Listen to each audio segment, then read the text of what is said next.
الكريم أما بعد فأعوذ بالله من الشيطان الرجيم بسم الله الرحمن الرحيم يا أيها الذين آمنوا كتب عليكم الصيام كما كتب على الذين من قبلكم لعلكم تتقون۔ انتہائی معزز و محترم سامعین و ناظرین، السلام علیکم ورحمۃ اللہ وبرکاتہ۔ رمضان المبارک کا مقدس اور بابرکت مہینہ اللہ جل شانہ نے ہمیں اپنی زندگی میں ایک دفعہ اور عطا فرمایا۔ اس پر اللہ کا جتنا شکر ادا کریں وہ کم ہے۔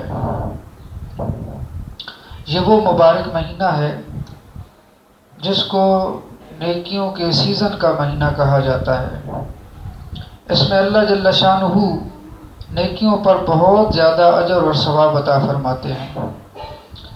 اللہ کے پیغمبر صلی اللہ علیہ وسلم کی حدیث مبارکہ ہے جس میں آپ نے ارشاد فرمایا کہ اللہ فرماتے ہیں الصوم لی وانا اجزی بہ، میرے بندے نے روزہ میرے لیے رکھا ہے، اس روزے پر اجر اور ثواب میں خود دوں گا۔ جس عبادت پہ، جس عمل پہ اللہ جل شانہ خود اجر اور ثواب دینے پہ آتے ہیں، آپ خود اندازہ فرما لیں کہ وہ سخی، وہ رحیم، وہ کریم ذات بندے کو کتنا زیادہ عطا فرمائی۔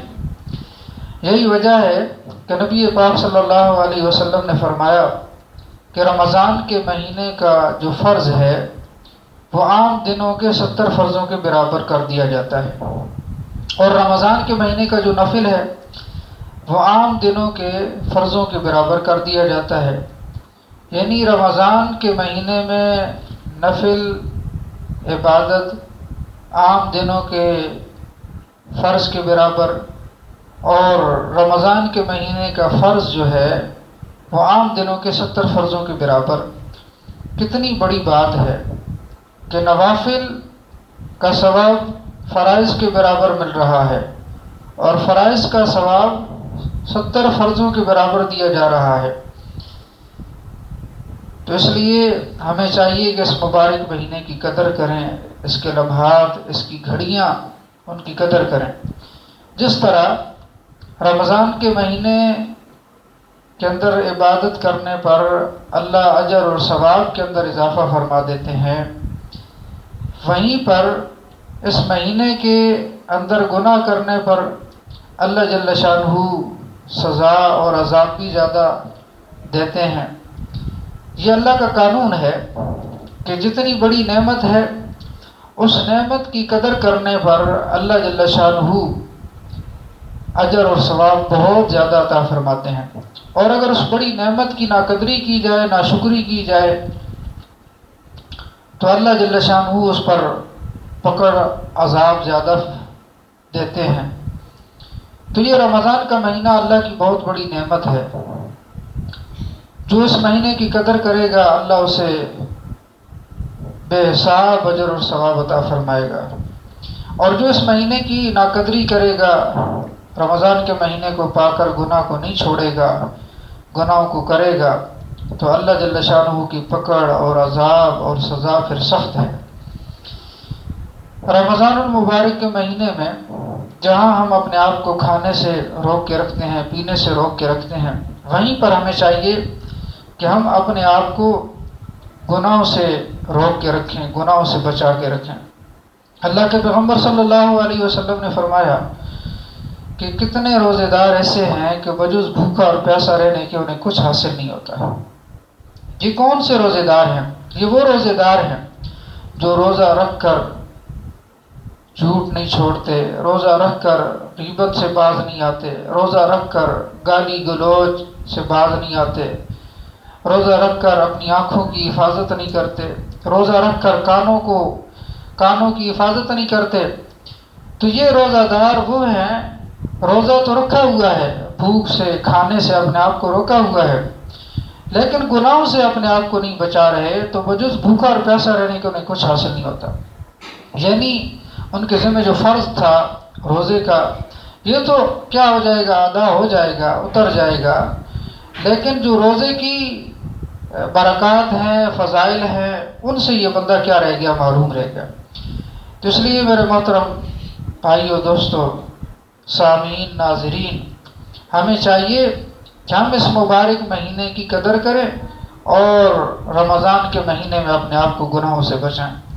ہماری زبان محفوظ ہونی چاہیے، ہماری آنکھیں محفوظ ہونی چاہیے، ہمارے کان محفوظ ہونے چاہیے۔ نیکیوں میں، عبادات میں، طاعات میں انسان اپنے آپ کو لگائے رکھے، مشغول رکھے۔ گناہوں کی محافل میں، مجالس میں اپنے آپ کو بیٹھنے سے بچائے۔ ایسی جگہ جہاں غیبت ہو رہی ہے وہاں پر نہ بیٹھے، اٹھ جائے۔ جہاں پر گناہ کے کام ہو رہے ہیں وہاں پر نہ بیٹھے، وہاں سے اٹھ جائے، اپنے آپ کو خوب بچائے۔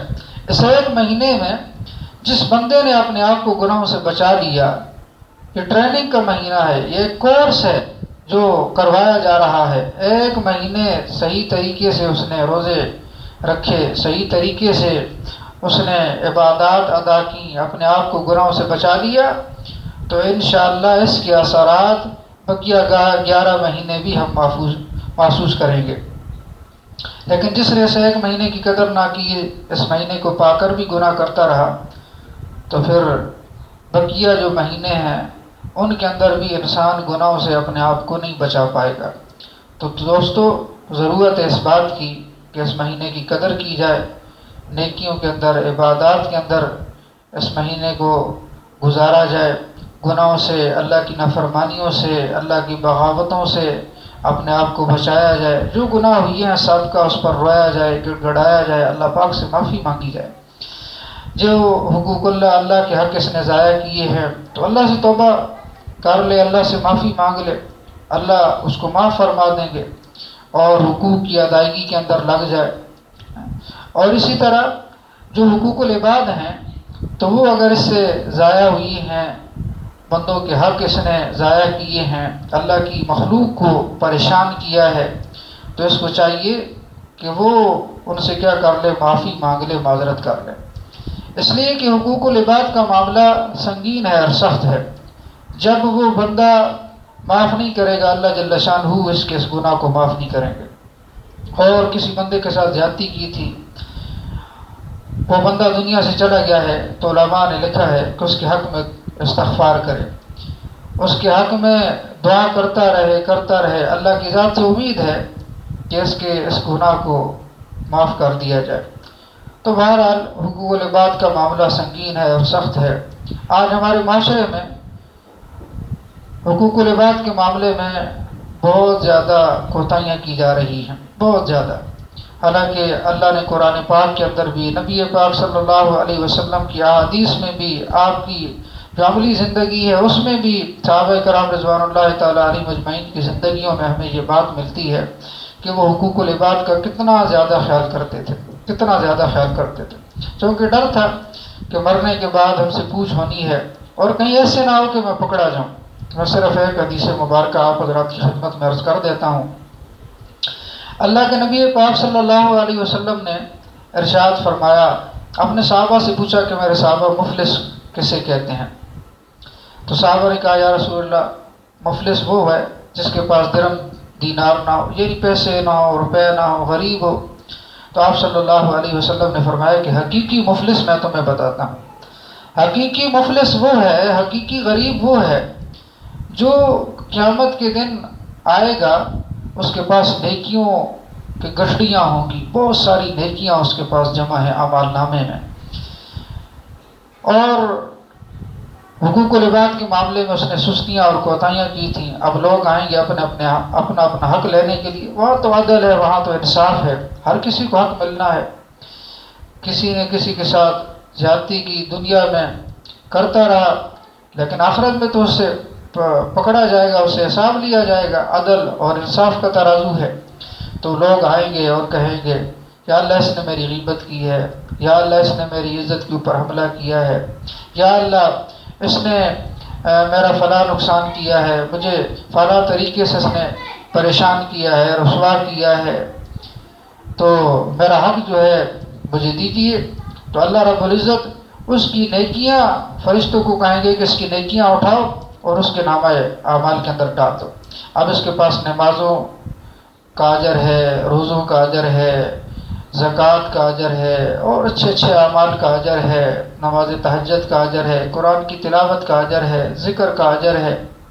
تو آج یہ لوگ جو اپنے اپنے حقوق کا مطالبہ کر رہے ہیں، ان کو اس کی نیکیاں اٹھا کر دی جائیں گی کہ جاؤ کہ لے جاؤ۔ اب آیا تھا تو اعمال نامے کے اندر نیکیاں ہی نیکیاں تھیں، اب حالت کیا ہے؟ اب اعمال نامہ نیکیوں سے خالی ہو چکا ہے۔ کچھ اور لوگ ہیں اپنے حقوق کا مطالبہ کرنے والے، تو اللہ جل شانہ نے تو حق دینا ہے، تو اب اللہ فرمائیں گے کہ ان کے جو گناہ ہیں ان کے نامہ اعمال سے اٹھاؤ اور اس کے نامہ اعمال کے اندر ڈال دو۔ تو آپ نے فرمایا یہ مفلس آدمی ہے، یہ مفلس ہے حقیقی، جو آیا تھا تو اعمال نامہ نیکیوں سے بھرا ہوا تھا، اور حقوق العباد کے اندر کوتاہی کی وجہ سے، سستی کی وجہ سے آج اس کی یہ حالت ہے کہ نیکیاں کیا ہو چکی ہیں، ختم ہو چکی ہیں، اور اعمال نامے کے اندر گناہ آ چکے ہیں۔ تو اس لیے ہمیں چاہیے کہ ہم اپنے آپ کو گناہوں سے بچائیں، خصوصاً حقوق العباد کے معاملے میں بہت زیادہ احتیاط کریں، بہت زیادہ احتیاط کریں، ہماری وجہ سے اللہ کی مخلوق کو تکلیف نہ پہنچے، دکھ نہ پہنچے، ہماری وجہ سے کوئی جو ہے پریشان نہ ہو۔ تو اس لیے یہ صحیح کیا ہے مسلمانی ہے، اور یہ صحیح کیا ہے انسانیت ہے۔ اللہ رب العزت